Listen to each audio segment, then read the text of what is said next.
Look, I'm going to be honest with you. It's not the end of the world if you miss this bowl game. If you're still in a bit of a Christmas coma on December 26th and you missed this game, I don't think anybody's going to blame you. Bowling Green out of the MAC is making their second straight appearance in the Quicklane Bowl, and they will be taking on Minnesota, the only 5-7 team to make the postseason this year. It's a MAC versus Big Ten showdown in Detroit, and while you look at the two conferences and you go, oh, Minnesota should win this game in a landslide, do not let the records or the conferences fool you. This game could be a little bit more competitive than you think, although it certainly is not the most intriguing matchup on the bowl slate.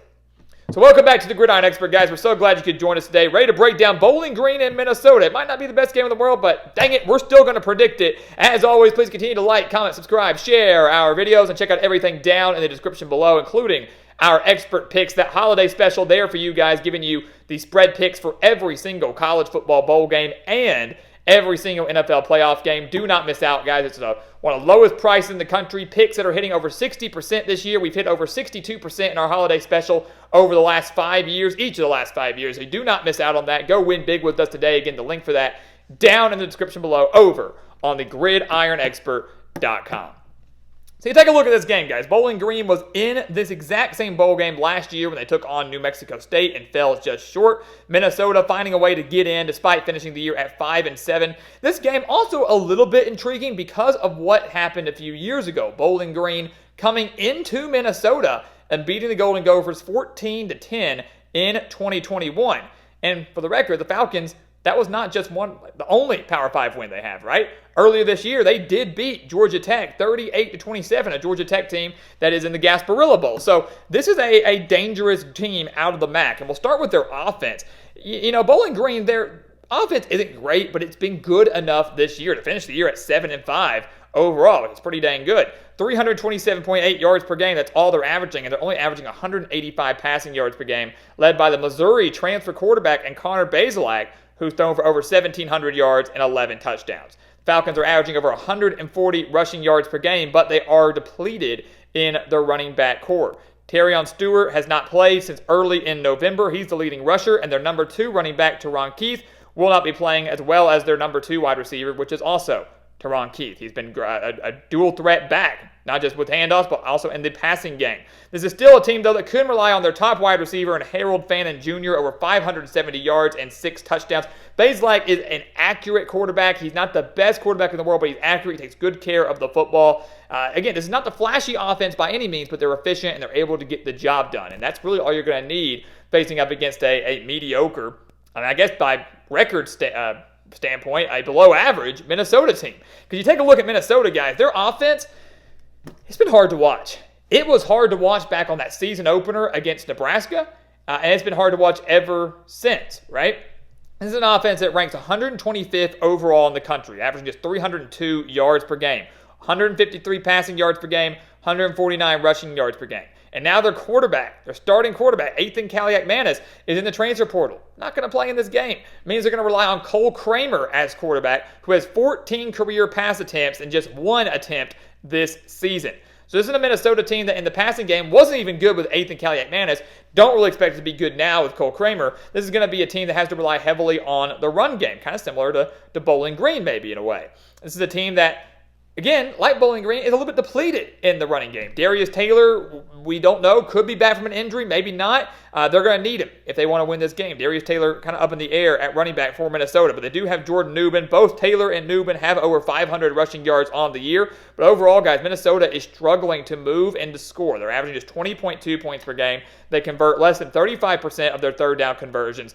They are just not efficient. They're not effective. And that's really good news if you're Bowling Green. You're looking to get your 8th win of the year and a second straight win over Minnesota. Because the Falcons' defense isn't the best in the world by any means, but it's also not terrible. They will be down a few key players, though, namely star cornerback Jalen Husky, first-team All-MAC selection with 4 interceptions this year. They're giving up just 330 yards per game, 192 through the air, 137 on the ground.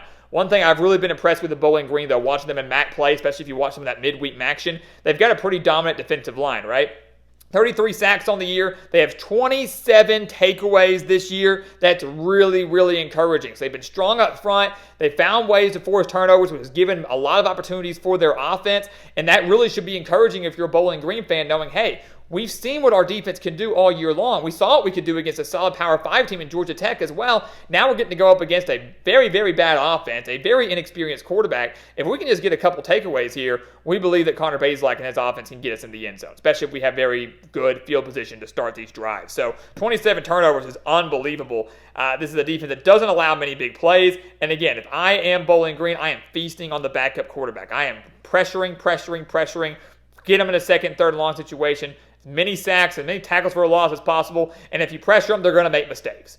Kramer is going to make mistakes. The run game, if it's non-existent, especially if Darius Taylor's in play, they're going to make mistakes. They're not going to get many chunk plays. Minnesota's not a team that has many explosive plays, and that's good because Bowling Green doesn't even allow them anyways. So the defense is looking good for Bowling Green, especially considering the matchup. You take a look at Minnesota, they are a team that for the last few years has prided themselves on defense, traditionally has a pretty strong defense. Well, they were like the number 3 overall defense in 2022. This year, though, took a bit of a step back, giving up over 373 yards per game, 219 through the air, 155 on the ground. That's concerning to me. If I am Minnesota, I'm a little worried about our rushing defense. It hasn't been all that great. And you got a Bowling Green team that has talent at running back, if they play, if they're healthy, that can get there, right? That can find a way to get into that second level and exploit you for a couple big ground plays there. Bazelak right now obviously owns the quarterback edge over Minnesota, which is why the secondary has to be mindful as well. You look at Minnesota, though, guys, the Golden Gophers, I mean, they already could be down a few starters in the secondary on top of that.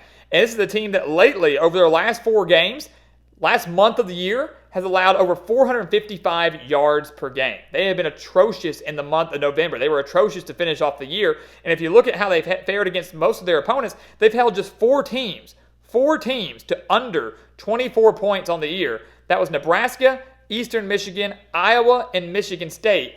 And none of those teams have good offenses. All those teams are some of the worst offenses in the entire country. Those are the only teams that Minnesota held to under 24. Everybody else scored over that. That's concerning if you're Minnesota, and that's encouraging if you're Bowling Green.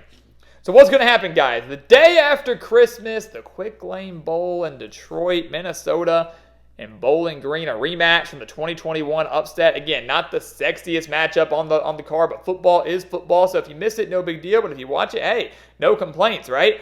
But ultimately, guys, I've got to go with Bowling Green here.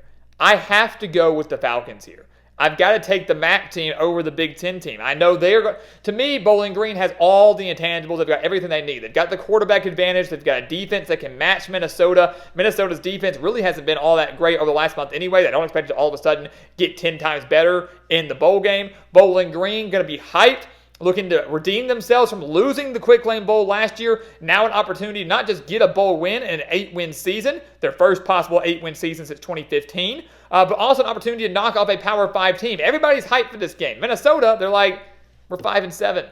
Yeah, we get to play in the postseason. Yeah, it's better than nothing, I guess, but who cares? Like, are we really that hyped? We got guys in the transfer portal. We got guys that are banged up. Do they really want to be there? Bowling Green wants to be there. Minnesota, I question if they really do. So statistically, Bowling Green is better. Motivation-wise, Bowling Green is better. The most important position on the field at quarterback, Bowling Green is better. So give me the Falcons to win this game, to pull off the minor upset, because despite the better record, despite everything we said, the Bowling Green is a slight underdog in this game. Bowling Green gets the win, and they clinch their first 8-win season since 2015. And Minnesota has a lot of questions that need to be answered as they head in to 2024.